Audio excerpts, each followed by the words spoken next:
on hard times. Instead of the £145,000 salary he was on as the Chancellor, he's now on £26,000, the average salary in the UK, according to UK Jobsnet. He'd like to stay in Westminster where he works, or perhaps Notting Hill where his friends live. But he's got 2 children, and in both boroughs, 97% of families in 3-bedroom homes and getting help from the state may have to move house because of the housing benefit cap. Terry lives in West Hendon. He sometimes cycles to work, but lately he's decided it's too dangerous, so he's been walking. It takes 2 hours. He used to live and work in Westminster, but his debts mounted up, and he found himself with big problems.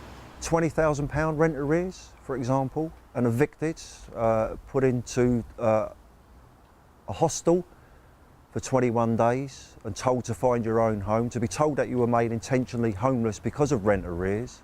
Working with Shelter and London councils, we've discovered 83% of families affected by the housing benefit cap live in London. Treasury Minister Mark Hoban has admitted that benefit cuts mean people will have to move house. But where will they go? Little George thought he might be able to find a family home in a more deprived borough like Tower Hamlets, where rent is cheaper.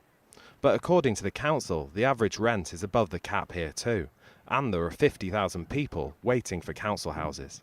One of the really important things to realise about these changes is that already they potentially affect around 1,000 families, and it could be that because these are just the beginning of changes to the housing benefit regime, that many other people begin to be badly affected in future as well. Newham, East London. According to the Citizens Advice Bureau, it's one of only 4 boroughs that will be completely unaffected by the housing benefit cap. The Guardian newspaper said the policy will export poverty to outer London, to places like Newham. But Professor Les Back says poor people could be forced to move even further away than that.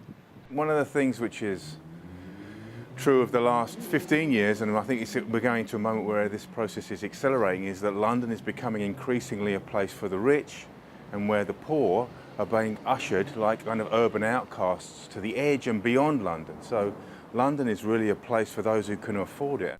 Little George has had to move all the way to Southend-on-Sea to find a family home he can afford. But it's not so nice to be beside the seaside. Work is an 86-mile round trip, and George's neighbours are as poor and as angry as he is. So people will move to try and pay the rent, or to pay their housing costs. But it will cost them more to work. So they'll move to cheaper housing stock, but it will cost them more to work. And I think this will reinforce or entrench, if you like. It has a danger, I think, of entrenching benefit dependency. I think more damaging is the kind of constraining or the shutting down of the horizons of those people who are the least well off in the society. It makes you wonder how big George Osborne would feel if he had little George's problems. Tom Randall, London Tonight.